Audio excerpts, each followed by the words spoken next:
All right. Welcome back. As you can see, we're in a new spot.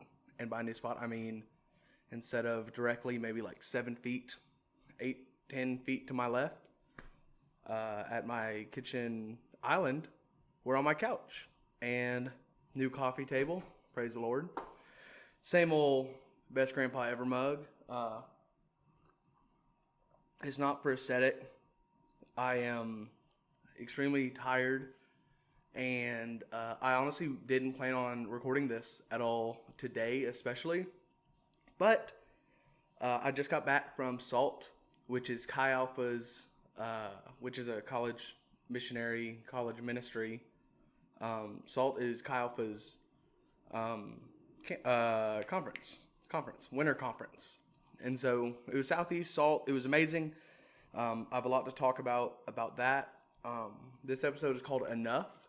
And there's a lot to say about the word. I'm going to talk about the word specifically, enough, and the ideas behind how many different variations of the word enough we can kind of go into. There's really not that many. There's like 3 main ones, if I remember correctly. And so to start off, I just want to say thank you. Since if you guys have been going each episode, you will know that this is, I'm recording this right after the first episode was actually released. Today's January 5th. And I know I'm kind of dating myself by doing that. And I know it's kind of weird because like we're not really caught up, but the point is, thank you. Because I got a lot of warm welcomes and a lot of compliments and mostly just a lot of help and feedback and love when it came to releasing the first episode. Some from people who I haven't heard from in a long time. Some from people who I talk to regularly. So it was awesome. It was really fun. Sorry, I can't find I'm very tall. I'm not very, very tall, but I'm tall enough to where it's kind of an awkward little stance. So, okay. First I kind of want to talk about, this is my soapbox, okay? It's kind of a weird soapbox, but I feel very strongly about church conferences. And the reason I feel strongly about church conferences is because the more and more that I have felt as though I'm kind of not against or not like bored of, not in opposition of, but just kind of like stop focusing so much on religion and focusing more on like my relationship with the Lord, which is kind of a lot of church lingo to kind of say, I have been focusing more on talking to the Lord, hearing from the Lord, and trying to like go with the Holy Spirit more than I am worried about religion, church. When it comes to like, obviously I go to church on Sundays. I'm a part of whatever. I have a home church that I try and attend that I mostly attend every Sunday. But my point is, the more and more that I have learned to like love Jesus and be best friends with Jesus and see him as a father and see the Trinity as my bestie for the restie, the more I look at religion and like the structure of everything and go, it's hard because I don't necessarily feel like not that I don't need it, but it's not like I want to strip it all down and look at, I just want to talk to Jesus. I just want to talk to God. I just want to talk to the Holy Trinity. Like, I just want to talk to I want to talk to my Savior. And so with church conferences, this is the first church conference that I went to that I felt was extremely spirit heavy, which is awesome. I'm all for that 100% of the time. I think that's great. And if you know me, you know where I'm kind of going with this. I don't love church conferences. I don't love Christian concerts when it comes to like Elevation, Maverick City, all those guys, because when you look at stuff like that in the form of like Passion Conference, I have nothing against, I believe there are a lot of people involved with Passion and people that go to Passion that have a heart for the Lord, no doubt in my mind whatsoever. But if I really take a step back and look at Passion and conferences like Passion, this is not a Passion hate thing. This is This is like me just constructively looking at every conference similar to it and around that idea. Passion just so happens to be probably the biggest. When I look at it, I kind of see it as, hey guys, let's spend a gazillion dollars. Let's get the Mercedes-Benz Dome. Let's open the roof. Let's put all these pyrotechnics. Let's do all this stuff. And let's do it for several days. Get people to bypass, whatever. Let's spend all this money to get others here so they can spend their money fixing the world. And so I know that like the people that attend it, they're there to worship the Lord. Now, I personally feel as though a lot of people that attend conferences and stuff are there to make their Instagram posts, and they're there to be like Christian influencers. And I get it. I promise I get it. I do this. This is something that I've been working on. This is a passion project that I've been working on. So it's hard because I didn't even bring my camera, and a lot of it was A, I didn't think I was gonna have time. B, I didn't want to like put myself in solitude and go do photography alone when I was on a conference with people I love and people I wanted to be with. And 3, I didn't want to feel like I had to record a video while I was there about any of it. I wanted to kind of live in it and then come back and talk about it. But people go to conferences and they love Jesus, and it's just like camp, man. You go there and I feel like it's all just everyone's charismatic and we're amped, and then they send you out and you're like, oh my gosh, I know that I'm supposed to love my neighbor, but how am I supposed to love my neighbor? Or I know that I should trust Jesus, but why? But like how? Where does it tell me that? You know what I mean? And I know there are a lot of conferences and stuff where people go in and they like absolutely like chip through the Bible and stuff, and that's amazing. That's kind of, I love that kind of stuff. I think that stuff's extremely critical. And I also think stuff like, I love to watch people worship, and selfishly I love to watch people my age worship, because I am my age, and obviously I love to see people who are like 25 and under worship the Lord, which is extremely countercultural. And so I love turning around and seeing everybody, like 400 to 500 students worship the Lord this week. And I love seeing videos of Passion where people are worshiping, because that's incredible. That's amazing. That is a big deal. The downside is when there's just not a whole lot of direction and it's a lot of hype, and that's most of them. The sad truth is that it's most of them. I look back at like, dude, Jesus Revolution just came out like a year ago, less than a year ago, I'd say maybe. And all I could think about after watching that movie, even now, a lot of what I think about is the fact that like, we just need to go back to the hippie movement, dude, and do like a Woodstock style, Burning Man style conference, like Christian conference. Dude, just get a bunch of people out in the middle of nowhere at a super low cost event, and then ask for money out there. I don't know. It bugs me, man. I feel like these companies and these people who put on Passion get a stockpile of money to make it this huge event and this huge thing. Their marketing team is huge and their social media team is huge, and they get these huge Christian celebrities. First off, that's his own thing, but and then they get you there and they go, it's your job to help others. Hey, it cost millions of dollars to do this, to set this thing up. How many people can that feed or house or just help?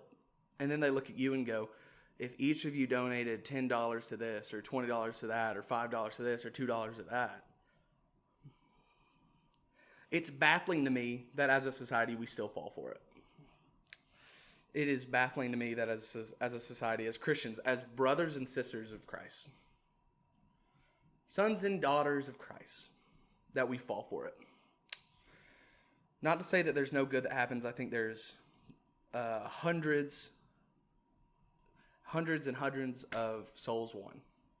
And that is a beautiful thing. The angels are rejoicing, and we shall rejoice with them. It's just hard because I feel like just like many things on an individual level and as a brotherhood, sisterhood, as a family level of Christians, we just need to be better. We just need to be better.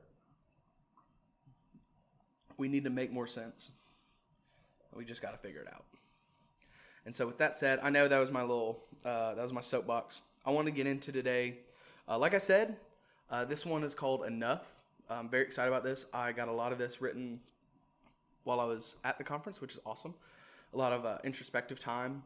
A lot of really good free times in between sessions and breakout sessions and stuff. So it was really good.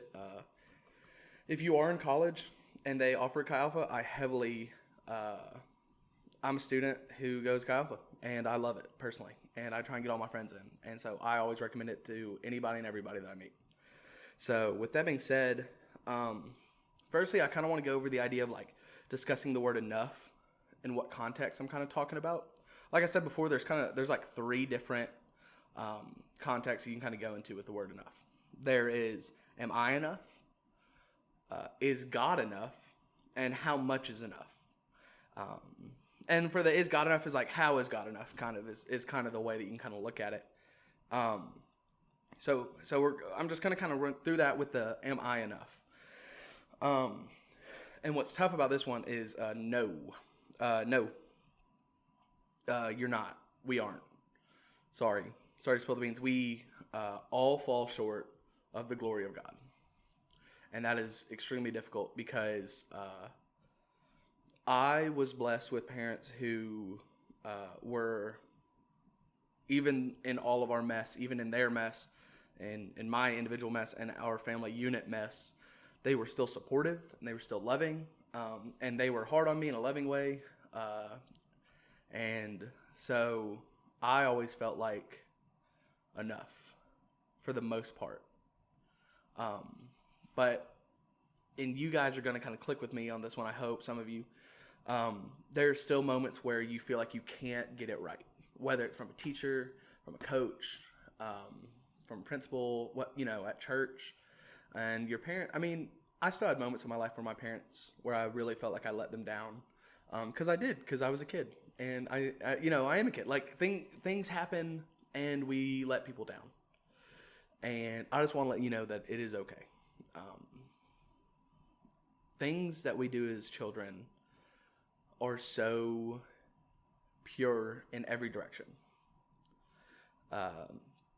It can be pure hate, it can be pure anger, it can be pure love, it can be pure compassion, all of the pure. And it's kind of beautiful in a way, because when you're mad, you're mad, and when you're happy, you're happy. It's insane. Which I know that's not extremely groundbreaking, but my point to say that is, it's okay that you let those people down, because you got let down. And this isn't to say that you can just go around letting people down left and right. You shouldn't do that. But the problem with life is that you will. You will have to make decisions, and you have had to make decisions that have ultimately let somebody down at some point. And that's difficult, because even people that I don't necessarily love to be around. I love my neighbor, and I promise you, I really hope that you see things my way when I say this. I love my neighbor, but there are people who I love even though I don't like. Like, I will love them. I will act in love towards them even though I don't like them. And that's extremely difficult, and that's something that, like, I think me as an individual needs to work on a lot, because I'd love to be able to just love people. I do love people, and I like to say that I see the best and the worst in people. I think we at a certain age, we all kind of hit that point. Excuse me. It's coffee, dude. I got dark roast, and it's insane. But when you're looking at this at the first context, like I said, is am I enough? No. Not to burst your bubble here. You're not enough you are not as good as God. You are not. But I can tell you what you are. All of us are beautifully and wonderfully made. And that's repeated many times in the Bible. It's the same thing that I got excited about in episode 1. It's the prodigal son. We are the prodigal son. The prodigal son fell short of his father. He disappointed him. He took the money, his inheritance early, left, came back, was ready to beg for forgiveness, and the father threw a party for his arrival. We are the same thing. Jesus, it's not about being enough. We don't have to be enough because God is enough. You know what I mean? Like I don't have to be. We don't have to be enough because God is enough. With that, I want to move into the scripture that I have. I have 2 different scriptures for today. It's going to be Psalm 23 and Matthew 6:25 through 31. I kind of hit some. These are verses that we always look at and that like we are very, like most of us and a lot of us and some of us are extremely familiar with. Verses that I've already talked about before, but I want to dig a little bit deeper, just kind of look at them and just kind of really see what it says. So I'm going to read all of 23 right now, and keep in mind what I'm talking about. This is a am I enough? No. Upside is God is enough. So starting in chapter 23, verse 1, the Lord is my shepherd, I lack nothing. He takes me to lush pastures. He leads me to refreshing water. He restores my strength. He leads me down the right paths for the sake of his reputation. Even when I must walk through the darkest valley, I fear no danger, for you are with me. Your rod and your staff reassure me. You prepare a feast before me in plain sight of my enemies. You refresh my head with oil. My cup is completely full. Surely your goodness and faithfulness will pursue me all my days, and I will live in the Lord's house for the rest of my life. That I forgot specifically what I took from that the very first time I read it. I read a book by Louis Giglio called Don't Give the Enemy a Seat at Your Table. I was in a very dark time in life and dealing with some things, and that the book is about Psalm 23, but specifically 23:5, which we'll get further into later. 23:5 is, you prepare a feast before me in plain sight of my enemies. You refresh my head with oil. My cup is completely full. Excuse me. But if you look down here at 6, surely your goodness and faithfulness will pursue me all my days. And this is the part that I'm talking about right here. And I will live in the Lord's house for the rest of my life. I just like innately like bundled up just thinking about it. How beautiful to live in the Lord's house for the rest of my life. Sorry. I was thinking about it. It's just gorgeous. I'm not enough. But God, you prepare a feast before me in plain sight of my enemies. You anoint my head with oil. Surely your goodness and faithfulness will pursue me all my days. And thanks to you, I will live in the Lord's house for the rest of my life. The Lord, you are my shepherd. I lack nothing. He takes me to lush pastures. He leads me to refreshing water. He restores my strength. He leads me down the right paths for the sake of his reputation. Even when I must walk through the darkest valley, I fear no danger, for you are with me. Your rod and your staff reassure me. If you look at the language just kind of within it. Now, I'm reading, my Bible's the New English translation. Semi-similar to NIRV. A couple words here and there. But same feeling. As always, I implore you guys to go in and look at the verses and study the verses and study all, anything that you feel as though I've kind of washed over or run over. I highly suggest you guys look into it. The Bible's beautiful, and I know that not everybody loves to sit down and I know that most Christians like reading their Bible or want to read their Bible, but not everybody wants to study the Bible. That's okay. But if you look at the language in here, it's so suggestive, and it's on purpose. It is extremely obvious. It's extremely in your face, and most people don't miss it. The Lord is my shepherd; I lack nothing. He takes me to lush pastures. He leads me to refreshing waters. He restores my strength. He leads me down the right path for the sake of his reputation. Just stop there. The one thing that I take away from this now, looking back, I can't do anything on my own. The simplest stuff. He takes me to lush pastures. I can't even sleep. I can't even rest without God. He leads me to refreshing water. I can't even rejuvenate myself. I can't even refresh myself. He restores my strength. I can't even rest. Here I am again. I can't even rest. I can't rejuvenate. I can't give my body restoration without God. He leads me down the right path for the sake of his reputation. I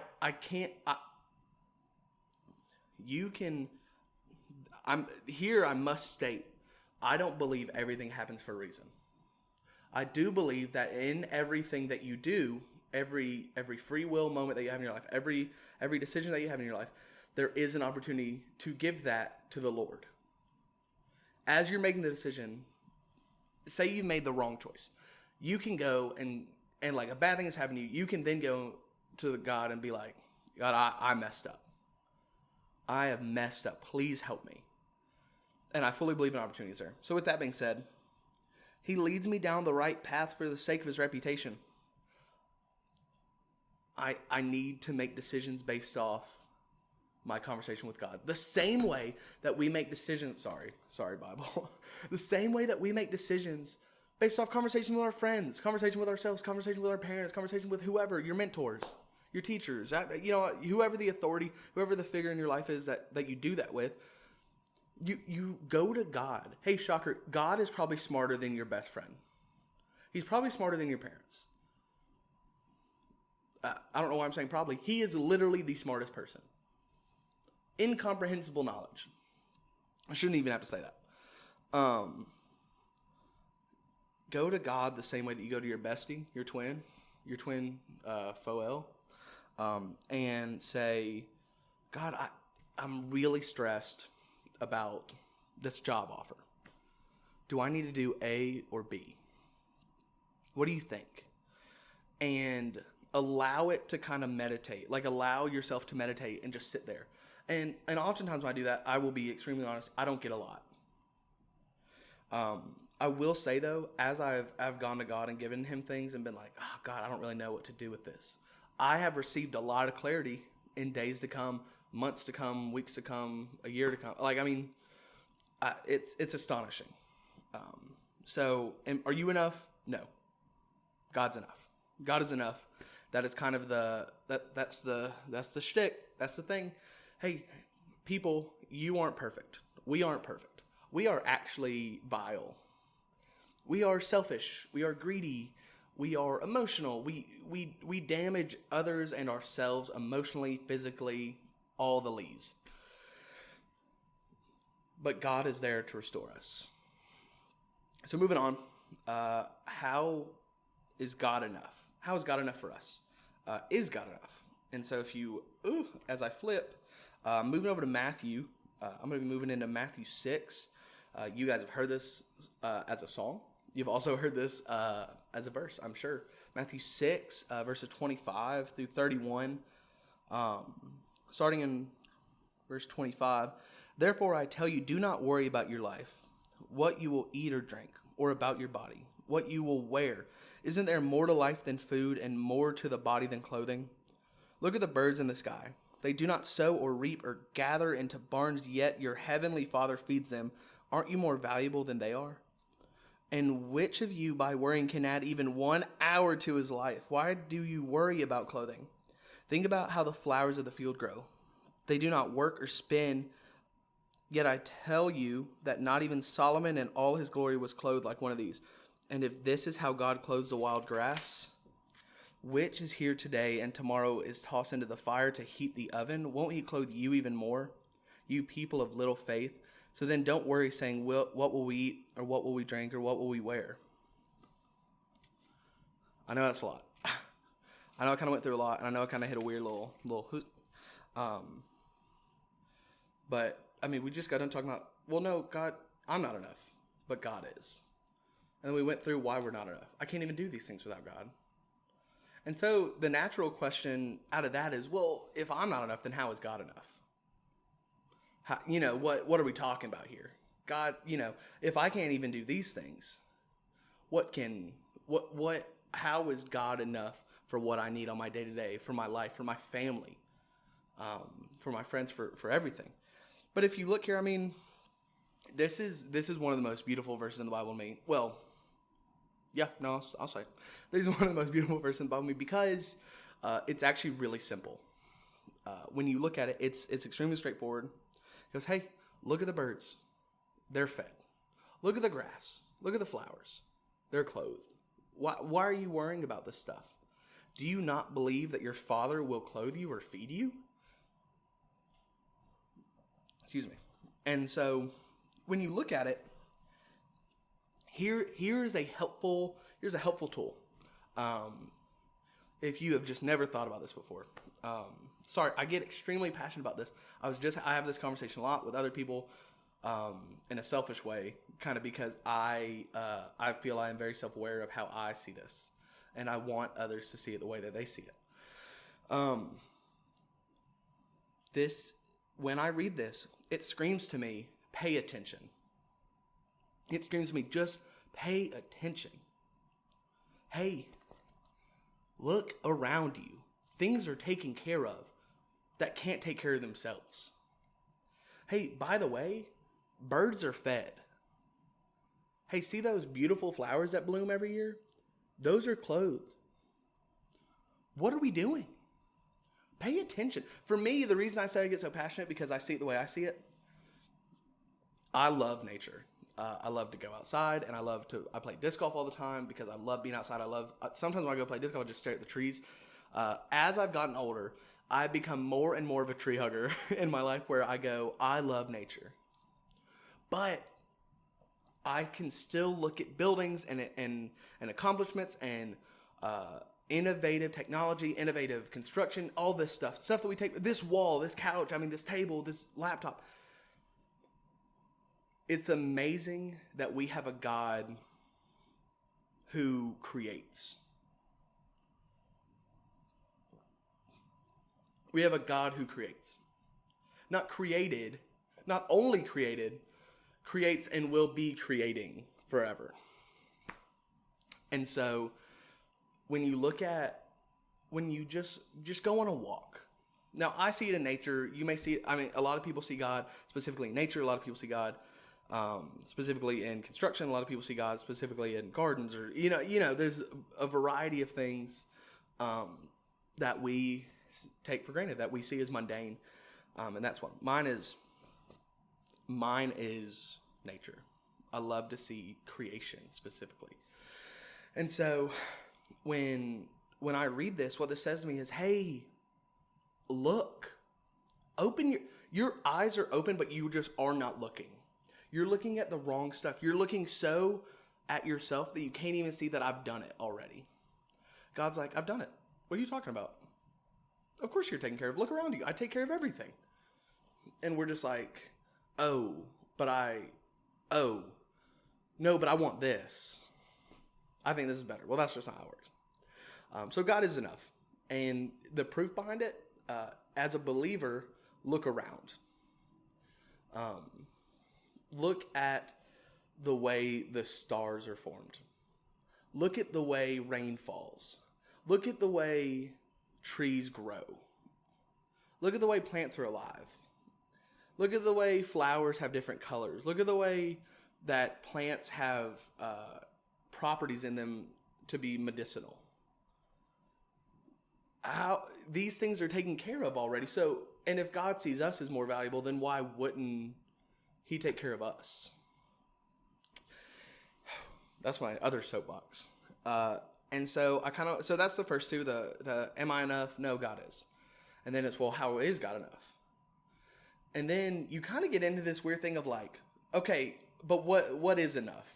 Like, I get it. I'm not good enough. God is. And I get that. I get how God is enough, but what does enough mean? What is our enough? So for this one, I'm actually going to be moving back into Psalm 23. And I have to take one more sip of my coffee. I'm feeling it. It's very good. It's very good. Pete's. Go Pete's. So for the idea of portion, like how much is enough? Well, if we look back at 23:5, the idea of portion is right here. In 23:5, you prepare a feast before me in plain sight of my enemies. You refresh my head with oil. My cup is completely full. Surely your goodness and faithfulness will pursue me all my days, and I will live in the Lord's house for the rest of my life. Let's specifically look at the last 2 lines of 5. You refresh my head with oil. My cup is completely full. I've talked about it before, and I'll talk about it forever. My first tattoo is a holy grail with a crown of thorns with Psalm 23:5 on it. And the reason I got it is because I was in a very dark time in my life. I read that book. I really looked into the verse, and I found out that I was wrong about what the verse meant the entire time. I thought my cup is completely full was like I'm overwhelmed. I'm struggling. My cup runneth over. That's all I ever thought. I thought it means I'm overwhelmed. I'm struggling. I can't do it. I'm overflowing. I'm running over. It means I have everything I need. When you really look at it, it means I have everything that I need. So read it in that eyes. You prepare a feast before me in plain sight of my enemies. You refresh my head with oil. My cup is completely full. Sometimes I think about it and like you're having a conversation and it's like, you know, when someone does something for you and you may, hopefully you've experienced this.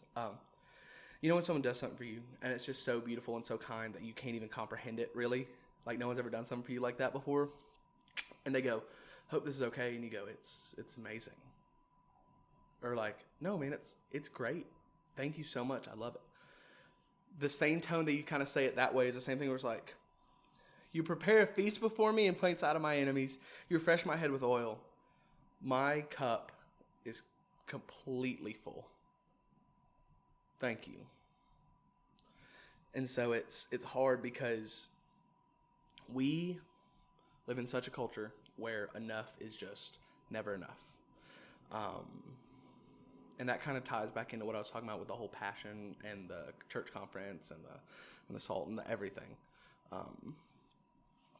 Everything has to be bigger. Everything has to be better. We have to put more butts in seats. We need to get more donations. We need to get more, more souls won. And so when we constantly get on TikTok, Twitter, Instagram, Facebook, yada, yada, yada, things that can be okay in healthy portions and things that can be beneficial and helpful, especially to spreading the gospel. And we see the toxicity of natural human culture of more for me, please now. It's hard. It's extremely difficult because we subconsciously, at the very least, buy into that. And so it's a constant effort of being like, God, please don't let me do that. Like, don't let me be that. So with that, I kind of want to say like, enough is a mindset.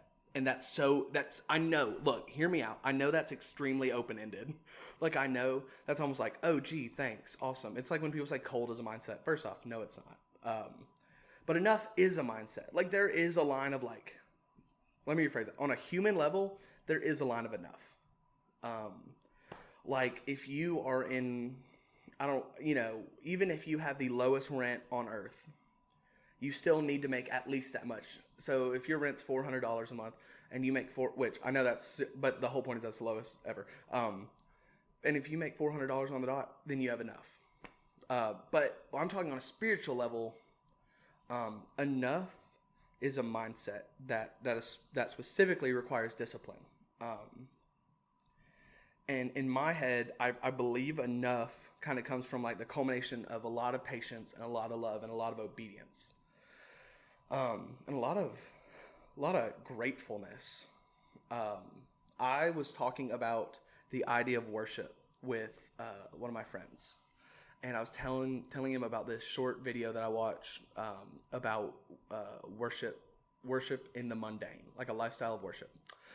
And I was telling him, I said, dude, it changed everything for me mindset-wise, because it was about this girl who lived alone, and she said, now that I'm trying to live my life full of worship, I see taking care of what I have as gratefulness, as worship, because it's a gift. So she was like cleaning her apartment, and she was like, now I see making my bed as worship. Now I see, she was like, I have a posture of worship while making my bed, while washing my dishes, while vacuuming the floor, while cleaning up the trash, stuff like that. And when you start looking at stuff that way, it gets so, you just feel better. And you look around, like I've sat numerous times on well, not this couch, but my old couch, but this couch a few times, and just looked at my apartment and just said, God, I do not deserve to be here. Thanks to you, I have been able to progress to the point where I am now. And I'm lucky. And I'm loved. And I'm taken care of. Because God, even though I'm not enough, I recognize in this moment, I look around and see all that you've done for me, all that you've given me, and go, you're enough for what I'm looking for. You are enough. You are enough for even the things that I don't even, the way that I want to live is not the way that I should live. And you're giving me enough for the way that I should live. And I can't thank you enough for it. The hard part is, since it's kind of like patience, love, gratefulness, obedience, there's not a get-rich-quick style to do this. And here's the hard part as Christians. You want to know what's so tough. It's like how the Sunday school answer is, it's always Jesus. I hate to break it to you. Prayer and reading the Bible and meditating on God's word and meditating in prayer, hey, that is the answer. When you get it all situated and you allow yourself to meditate with the Spirit and converse with the Lord, rather than being like, God, hear me out. I need help with this. All right, dope, hit me back. Hey, he picked up, son. You just didn't know it because you were talking. Let him talk. Give him an opportunity to speak to you. And obviously it might not be, just stay in that position for a little while. And then live in a position of like, God, I'm asking. I'm ready to receive. I want to receive. And I'm here when you are ready to give. And so it's a discipline. I want to leave you with this. God wants you. God outwardly proclaims that he wants you. His love and his assurance is enough to keep us going if we are willing to lean into it and allow him to change not only us, but our circumstances into who he ultimately designed us to be. To live the best life that we can. To be able to experience heaven on earth. To have it the way that he wants us. To walk with Jesus daily. And not only to walk with Jesus daily, but to proclaim it to others. And so, you may not be enough. But God is. God is enough because he helps us walk through our life. And he not only, he says, look, I've done all of this around you. And I love you more than all of it. Why won't I do the same for you? Why wouldn't I do the same for you? And our thing is that we think enough is differently than what it should be. Our enough is not God's enough. So to do that, enough is a mindset. And your mindset needs to be the enough that God has for you. So with that, there's the Bible shut. Thank you so much for sticking around. If you did, well, I guess if you're watching this, then you did. I love you. I care for you. And I hope everything's going well. I enjoyed this conversation that we just had. So, bye. Love you. See you next time.